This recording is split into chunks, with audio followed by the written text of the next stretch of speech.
Welcome to our PVCC Education Career Chat. I'm Andre Luck, Career Services Manager, and today's Alumni Spotlight features Dr. Dominick Rolle. He is Assistant Professor of English and Business at the University of the Bahamas. He is PVCC 2018 Distinguished Alumnus. To our audience, you will have a chance to ask questions through our chat below. This conversation is being recorded and will be posted on the PVCC Career Services YouTube page. Welcome, Dominick. Good afternoon, Andre, and thank you for that warm introduction. It is wonderful to have you, and I'm really looking forward to our dialogue. So we're just going to jump right into it, okay? Thank you. Tell us about your career journey. So my career journey is a winding one, but it was one that was filled with challenge and opportunities along the way. So my career journey began after high school when I enlisted in the U.S. Navy. So I served from 1997 to 2003 as an electronics technician and eventually electronics technician supervisor. I served on board the USS Harry S. Truman, which is an aircraft carrier stationed in Norfolk, Virginia. And it was during that time when I learned that I enjoyed training. I enjoyed leading and training servicemen and service members more broadly.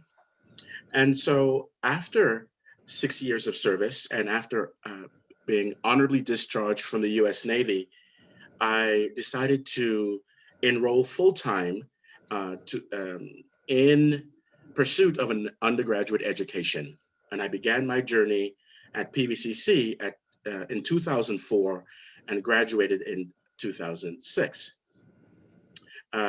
During that time, I majored in the liberal arts and really enjoyed learning about the stories of diverse characters through literature, enjoyed grappling with psychology, Spanish, sociology. It was a wonderful experience and a rich environment to pursue liberal studies. I then transferred in 2006 to the University of Virginia, where I enrolled as an English major. And from 2006 to 2008, I spent those couple of years further developing my skill sets. And it was during that period when I decided I wanted to become a professor. And I was greatly impacted by the professors with whom I studied. They encouraged me to consider graduate education as a possibility. And I learned about key resources and met key colleagues who supported me in that journey. However, I wasn't quite ready to take the step into full-time graduate education after I graduated, after I completed UVA. So I spent 2 years serving as a social worker at the Community Attention Home in Charlottesville, Virginia. I served as a youth counselor supervisor there, while also serving as a veteran services, a peer support specialist, veteran peer support specialist for the Virginia Wounded Warrior Program. And that was an enriching experience. I then matriculated into Emory University in 2010, completed my doctoral degree in 2016, and by way of pre-doctoral fellowship, postdoctoral fellowship, I received a tenure track position at Winston-Salem State University, prestigious, historically Black college and university in North Carolina. And I served there for 3 years. And during that season, I also earned my MBA at Wake Forest by attending night school. And now I currently teach at the University of the Bahamas as an assistant professor of English and business, and I thoroughly enjoy my position. Wow, I'm out of breath. You've had quite a varied career and quite a lot of accomplishments along the way. Once you decided you wanted to become a professor, did you know that you wanted to teach English and business? That is a brilliant question. I decided I wanted to teach English during my undergraduate years. I was just enthralled by the study of literature, both at PVCC and University of Virginia. What fascinated me was uh, the opportunity to further hone my presentation skills, writing skills, but also to understand human behavior through the genres of poetry, drama, and prose. And I've always enjoyed teaching, whether it was in different capacities. I enjoyed training troops. I enjoyed, doing explaining things to people, even as a child.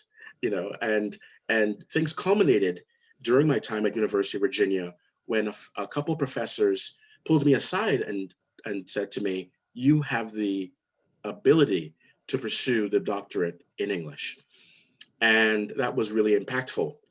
Uh, and one of the things that was rich about my experience was that I met colleagues who were able to support and help add flame and fire to my goals and help me to actualize them. And so they told me about key resources, some of which I'll discuss later in the talk, which have benefited me along the way. Resources that help to pay for the cost of graduate school applications to PhD programs, um, and provided the mentorship and further training necessary to be successful in earning the PhD in English. The pivot towards business came while I studied as a graduate student in the English PhD program at Emory University. During that season, I also uh, uh, I embraced an opportunity to co-create and co-lead an initiative called the Emory Men Stopping Violence Initiative, which challenged men to co-partner with women to help eradicate intimate partner violence in our society. That initiative entailed my co-leading an undergraduate course, a multifaceted internship opportunity, which included fundraising, community organizing, and social internship positions for undergraduates, as well as a larger community training venture in which I've helped to facilitate workshops to help interrogate the destructive gender and intersectional dynamics which position women as property, which is the locus by which gender violence operates in many ways. The challenge of implementing and creating and encouraging stakeholders to collaborate on that project was one that I found enthralling and intriguing. And I would say that from that very venture, I became fascinated by change management, how organizations grapple with and implement and redefine programs and in order to implement change to meet their larger mission.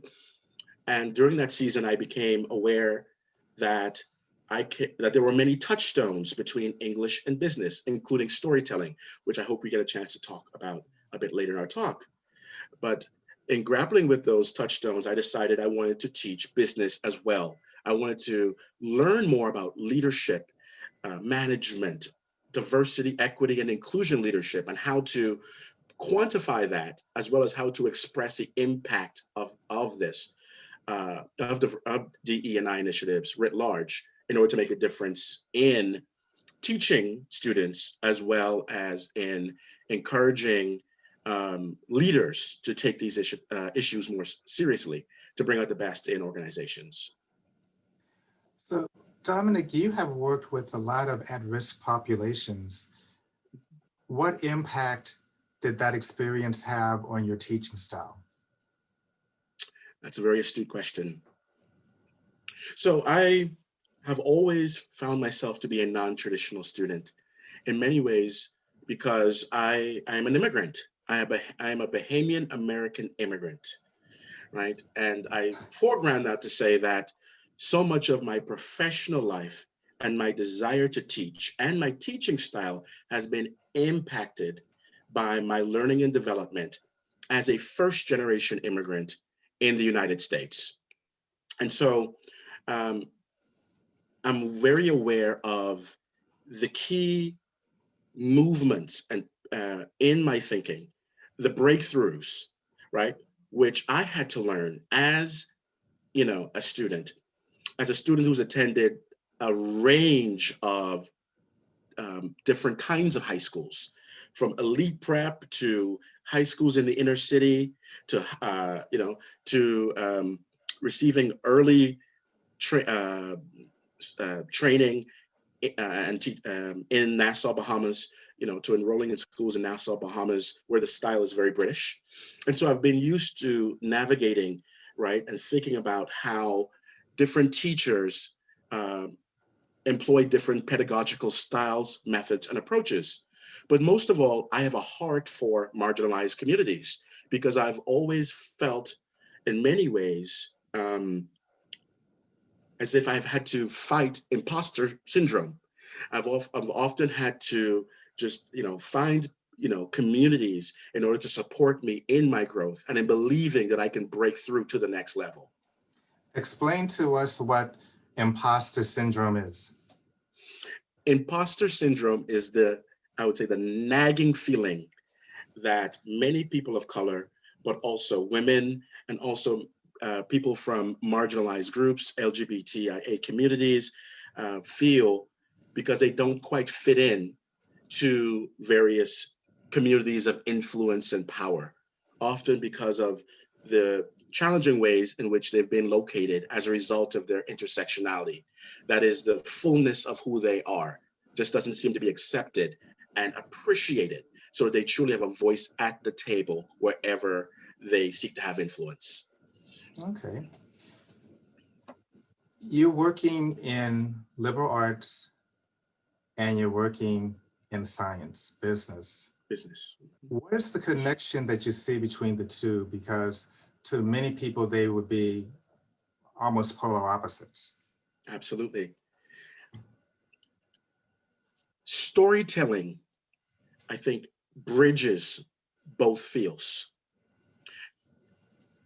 On one hand, in English, right, scholars and readers are always fascinated by how stories are constructed: a beginning, a middle, and an end. But oftentimes, right, even though we have this pattern, it's called one developed in order for us to think logically about how characters change. We often grapple with how an author recreates, right, a narrative, helps us to think about themes more deeply, and impresses upon us the importance of change and growth, of a character's desire to change and grow in that story, right? And so storytelling helps to reinforce a sense of empathy that ultimately leads us to deeper humanistic inquiry. In business, every business has a story. Every business seeks to create products or offer services to a consumer by presenting a story, by presenting how a product or service adds value and can add value to the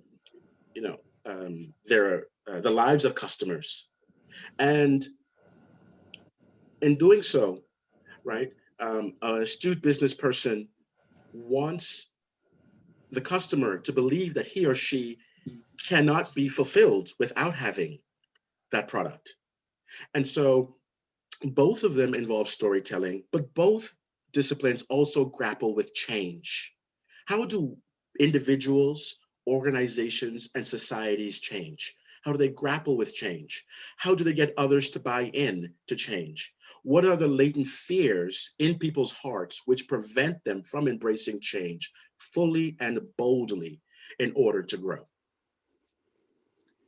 Dominick, do you have an example you can share of how you were able to affect change using using storytelling?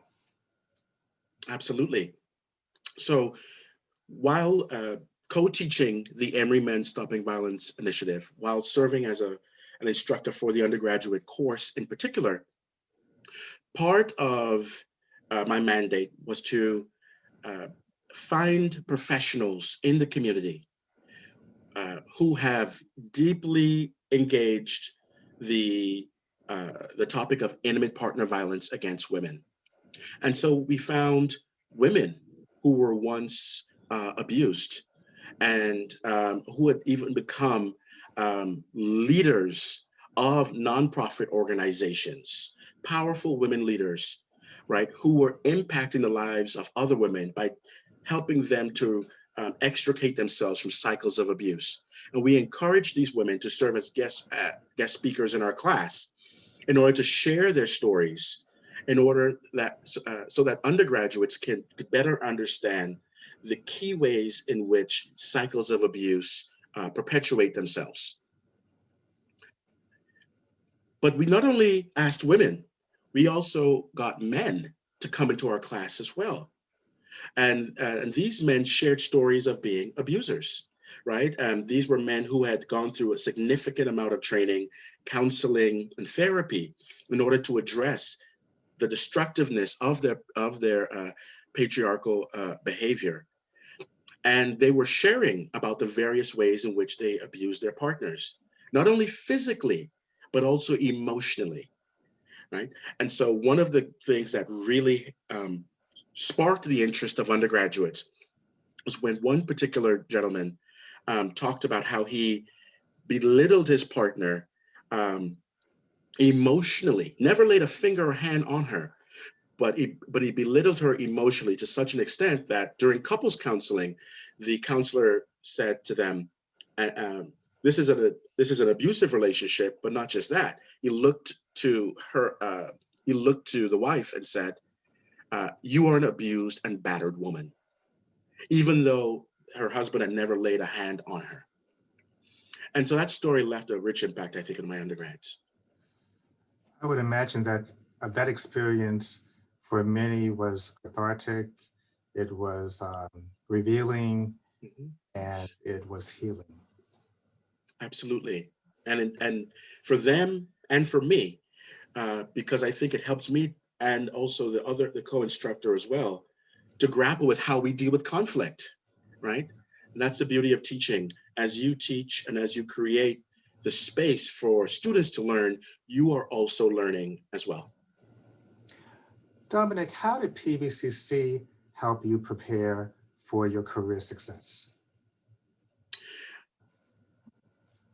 I would say that there are many ways in which PVCC helps to prepare me. One of them is self-efficacy.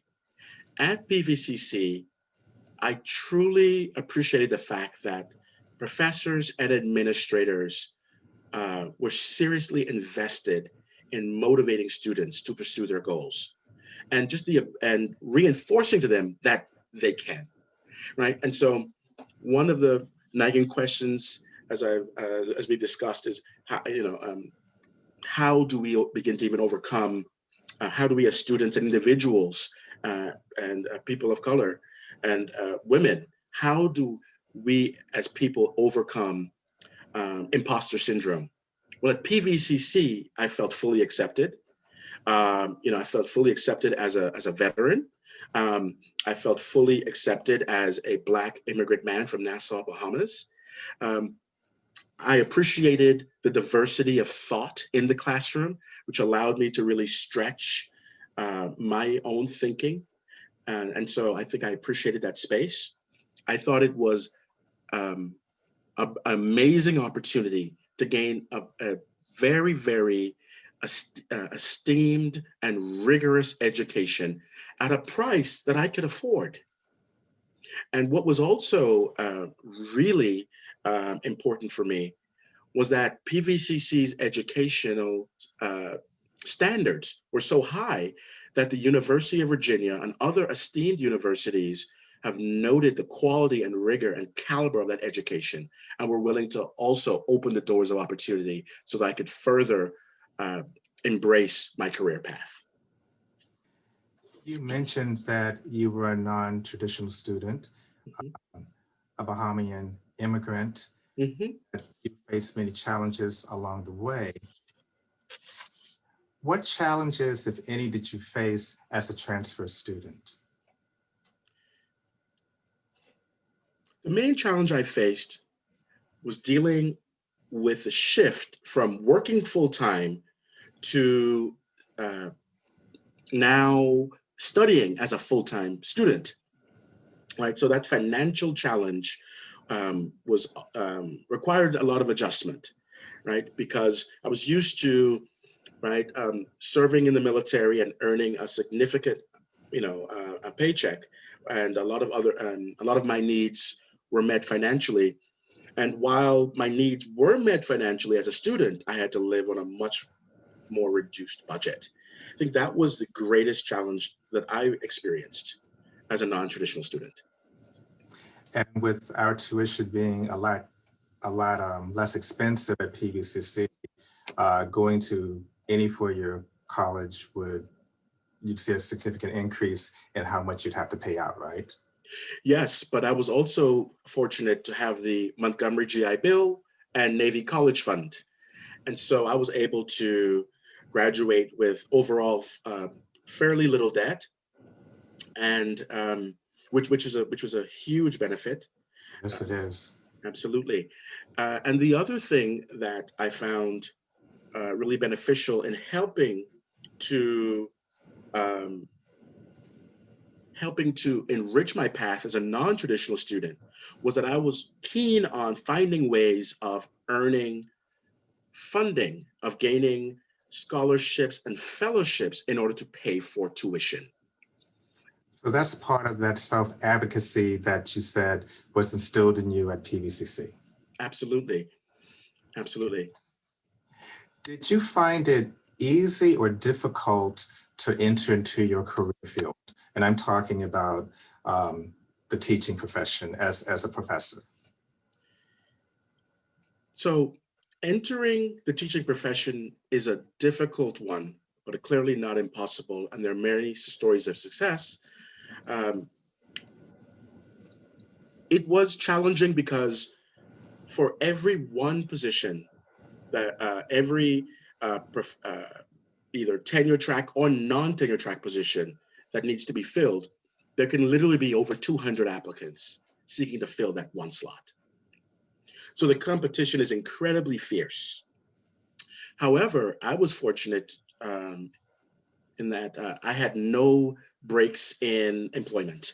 So I was fortunate to have received positions where there was a 1-year pre-doctoral fellowship before earning the doctoral degree, a postdoctoral fellowship 1 year at University of Hartford, which paid for room and board as well as a decent salary, and a tenure track position at Winston-Salem State University, where, quite frankly, it was presented to me as a limited postdoctoral fellowship, but at my interview, I received a full tenure track offer. Oh, that's awesome. That is phenomenal. We're talking about the teaching profession now. What would you say is something that you just really don't like as much about the teaching profession, and something that you think is awesome? I mean, it couldn't be any better than that. Yes. So, because I like to end on positives and when structuring, I'll start with what I've maybe disliked most about the teaching profession. Grading, right? No professor enjoys grading. We go into dark caves of gloom and doom when grading. Classical music will not bring us out of it. Rap can inspire some change, but that's about it, right? With grading, navigating faculty and administrative politics can be challenging, for sure. However, throughout my career, I've made a concerted effort to focus on the 3 pillars of a professor's work: teaching, research, and service. And when dealing with conflict, in the words of an astute colleague, I think it's important that we consider that to be kind is more important than to be right. many times what people need is not a brilliant mind that speaks, but a special heart that listens, right? That's profound. Yeah.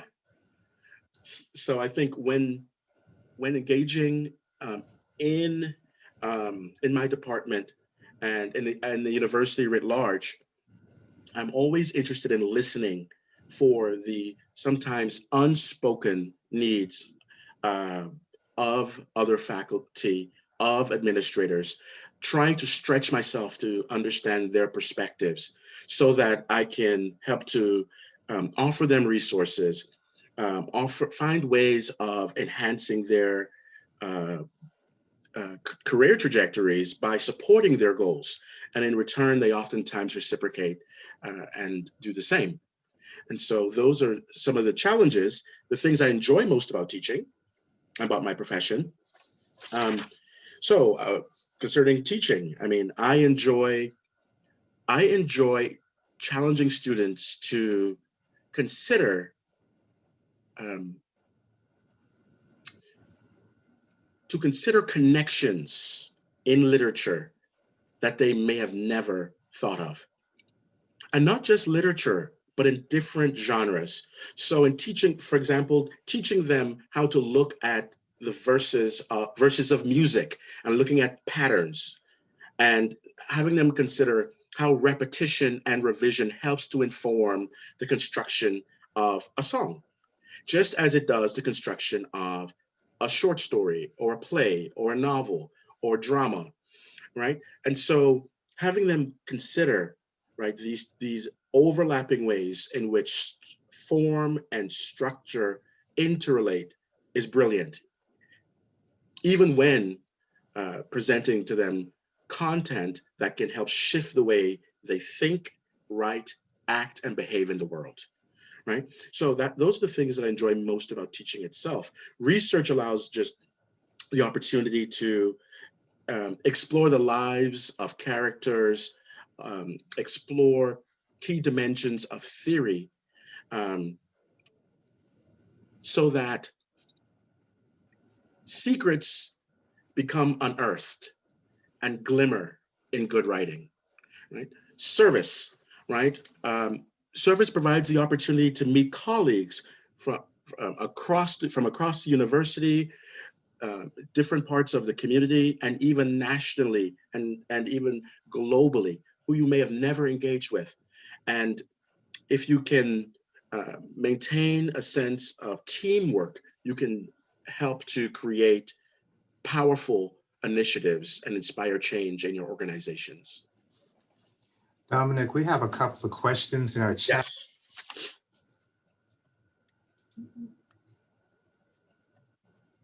And, or at least I see, yeah, I see two. One question is, do you have suggestions for those who haven't experienced leading, training, teaching large groups? Ooh, wait a minute, I think somebody might have sent another one because it scrolled. So let me try again. Do you have suggestions for those who haven't experienced leading, training, teaching large groups to grow and develop communication skills? Yes, I do have some suggestions. Become comfortable being uncomfortable. Challenge yourself to embrace public speaking opportunities, whether it's, at your local church that you may attend or through Toastmasters. Um, find ways of locating opportunities to give speeches, to give chats, right? Read, right? It's important to know key texts, which can help you to think about how to structure information clearly as well as elegantly. Style, Lessons in Clarity and Grace, for example, by Joseph Williams and Bizub. Learn to think about speaking as an act of problem solving, not separate from solving problems in the world, but as an act of problem solving and providing information that can lead to deeper inquiry, right? I think it's important to continue to embrace new opportunities and forums through which you can learn, whether that's through courses on LinkedIn, formal education, right? By attending seminars, right? And also when you're moving through these different spheres of learning, watch, observe, listen to how different speakers present their information, right? And recognize that much of communication is about recognizing patterns and patterns for structuring information, providing you know, information in order to move a reader effectively. So those are some key tips. Okay. You know this next person, Kit Decker. Yes. He says, hello, Dominic. It's great Yes. to see you and hear your news and your professional success. Any coaching advice for your listeners about coping with remote instruction, Zoom dependence, and getting the most out of this disrupted, distant semester? So this is a brilliant question by my favorite professor from PVCC, hands down, Kit Decker. And I would say that Kit Decker, for example, is one of the teachers who I've always been greatly impressed with. But in terms of his communication style, he performs in the classroom, right? So I've always found it fascinating how this professor from the UK seems to embody, right, Spanish and perform it, right? And so thinking about communication as performance and teaching as a performance can also help us to understand that our students are spectators, and our goal is to not just have them watch us, but to become engaged and enthralled so that they are co-learners in the process of the learning opportunity. That being said, in terms of using Zoom and learning during this time of disruption, I think it's important to continue to stretch our skills by embracing technology, learning how to be creative when using Zoom, right? Learning that it's important to not overwhelm students, right, with too much material. So you have to create emphasis, and during this time, emphasize what you want students to take away from each lesson, right? I think it's important to recognize that, teaching during this period, just like teaching always, is an act of leadership. And one of the key facets of leadership is over communicating. Students need professors who are constantly reaching out to find out not only if they understand the material, but if they are coping well with this period, need additional resources, right, in order to excel. I think it's important to use a variety of different mediums, right? Voice over PowerPoints, short videos, and Zoom as well, chat, right? Assigning documentaries, right? And having students engage documentaries in order to create larger points and make larger connections about the work that they're learning. Using popular scholarship and current media events as a way of bridging concepts which they're learning in class to what's happening on the ground at this current moment, to draw them in so that they are more engaged learners. This is a comment from David. He says, thank you for this talk today, Dr. Rolle, and for the many kind thoughts you shared about your time at PVCC. It's a pleasure to see you and hear you again after all these years, and to hear all you've accomplished since leaving here. Mm-hmm. Then I have a question from Tracy. Mm-hmm. I have really appreciated listening to your life story, full of positive moments and opportunities. Do you have a personal story of struggle, of overcoming some difficult moment or setback? I have many. I have I'm many. sure you do. So one particular struggle um, comes to mind immediately.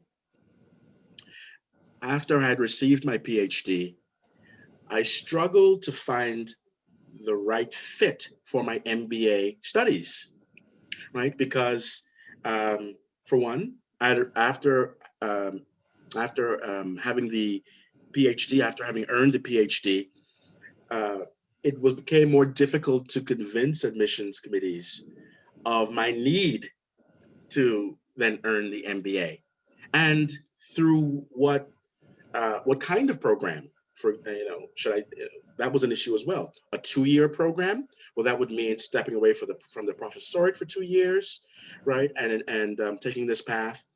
A 1-year program, um, or a part-time program. Well, a part-time program immediately sounds like the best idea and approach, but there are more funding opportunities for full-time MBA study for 1-year and 2-year programs.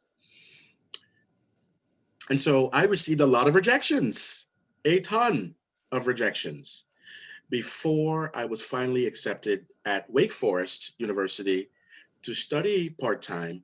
And I not only was accepted, but I received the largest scholarship offered to any applicant, while still holding my tenure track position at Winston-Salem State University. And the lesson learned is this: never give up, bet on yourself, right? And those are the words of Dean Erica James from Wharton Business School, one of the first African-American woman to lead a esteemed and top tier business school in the country, top 10 program. Bet on yourself, right? Don't be afraid to get rejected. Accept failures as part and parcel of the path to victory. If you do not apply, you'll never know if you win. You'll never get in. You'll never get in. And that's one thing I think I've done quite well in my path. Apply. And the truth of the matter is that as you apply, you become better at applying.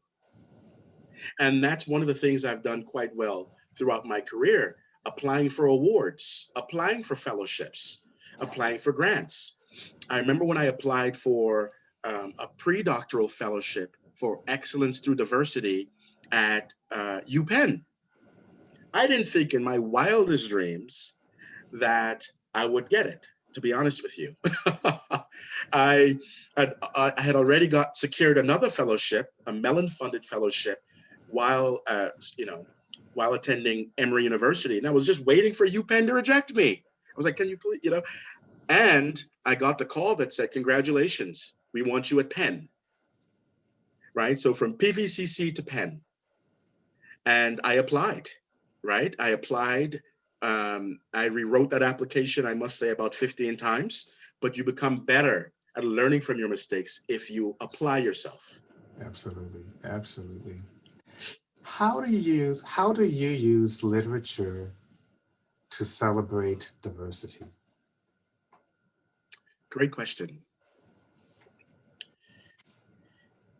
Literature for me provides a gateway to understand the fears, desires, contradictions inherent in human striving, right? So, for one, I often like to use a variety of different genres when teaching students and when addressing key questions and challenges that relate to the possibilities of leadership and empowerment for marginalized groups.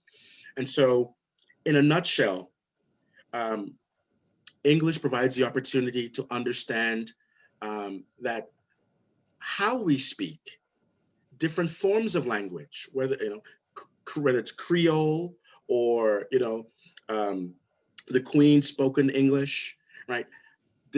How we speak and different forms of language provide access to different realms of thought.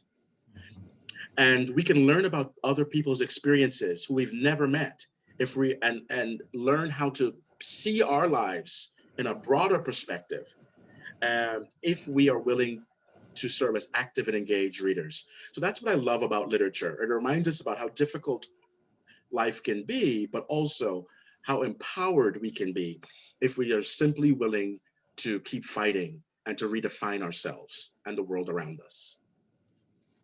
This may possibly be the last question. It just depends upon your answers. There are several questions here. All right.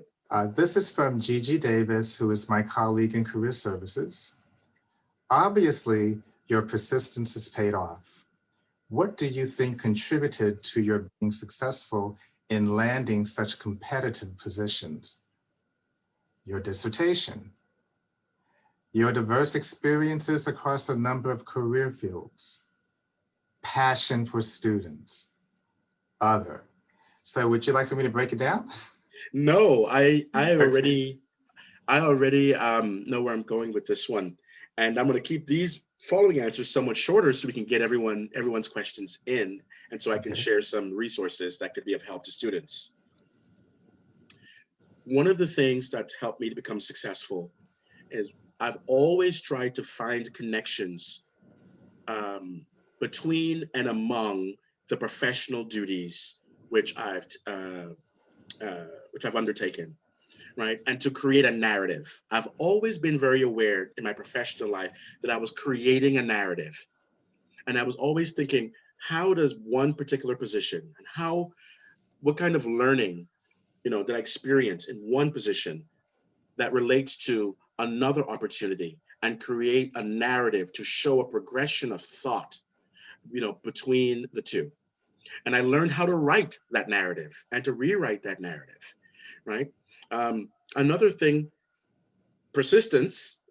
I've always believed, in continuing to fight, applying for every single opportunity that relates to your career goals and ambitions, right? And finding ways of having an open mind um, to make the connections between those opportunities and your goals if they're steering you in that direction.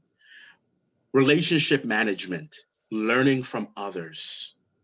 I've always actively sought to embrace relationships that were mutually productive and to learn from people, right? And to share resources with others who wanted to be successful and be delighted when they did the same for me. But maintaining relationships over time, keeping in touch, right?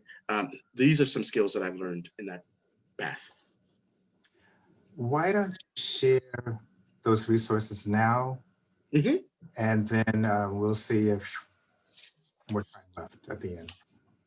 Absolutely. So um, there are a few resources that have really helped to enrich my path as a professor of English and business. So let's start with English. The Institute for Recruitment of Teachers, IRT. This is a nonprofit which helps uh, people of color, as well as people invested in diversity, equity, and inclusion, to gain mentorship and access to elite graduate programs to study humanities and social sciences disciplines, right? They provide funding for application fees. They have mentorship programs, both in-house and housed at Phillips Andover Academy in Boston, as well as remotely through their associate program, wherein a member can maintain their full-time job and meet periodically with a mentor. That's one key resource. Another, in terms of business, the PhD project provides networking opportunities and mentorship for people of color and others who are invested in diversity to um, learn how to become professors of business, right? And so those are phenomenal opportunities. One of the things too I should mention is that one of the reasons why uh, many students don't consider earning their PhD is that they think about the cost. as well as they think about the difficulty of matriculating into a program. However, if you become accepted into an elite PhD program, the tuition is normally fully covered, and you also receive a stipend and to live off of. So that's something that's worth knowing. And that in itself made it possible for me to earn my PhD.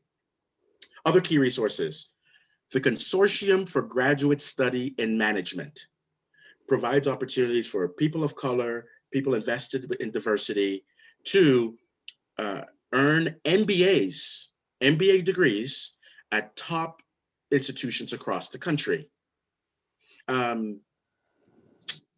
Management Leadership for Tomorrow, a nonprofit that provides the coaching for these groups to successfully matriculate into an MBA program. And they provide other opportunities as well. Those are great resources. Yes. I am going to ask you one last question. I don't see any other questions in the chat. What skills are needed for success in your profession? So, key skills: teaching. To be a good teacher, you have to genuinely care about student success, right? And whether as a teacher of English and business, that is the same. But teaching involves learning how to take complicated information and break it down simply and clearly. It also involves motivating students to want to learn deeply, to gain a passion for learning more broadly, and to see themselves as co-participants in that learning space. Research, right? Research involves sheer persistence, and in many ways, it's a form of investigative reporting, right? Taking an interest in solving a problem or in unearthing a hidden narrative and presenting it clearly so that a publisher would seek to disseminate it in the widest possible form. Service involves stakeholder management and engagement at multiple levels.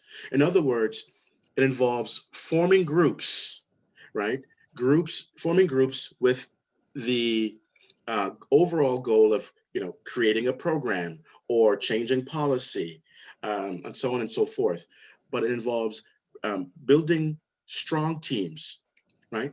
And in finding and maintaining stakeholders, that is, seeking to determine who has a particular level of influence to help to enrich an initiative and who has interest in doing so, right? And leading teams at the university, across universities, and globally. So those are key skills in terms of teaching, research, and service. And at the heart of all of them is relationship management, right? Being an active listener, seeking to always be self-reflective in one's engagement with colleagues, right? Constantly searching for resources that can either benefit you or actively presenting resources to others to enrich their path. Becoming a person of influence and a person who seeks to elicit change. Well, Dominick, this has been wonderful. I've really, really enjoyed the dialogue. I think your comments have been insightful. They've been very helpful, and I've learned a lot myself. So I just want to thank you for being our guest today on our Education Career Chat. And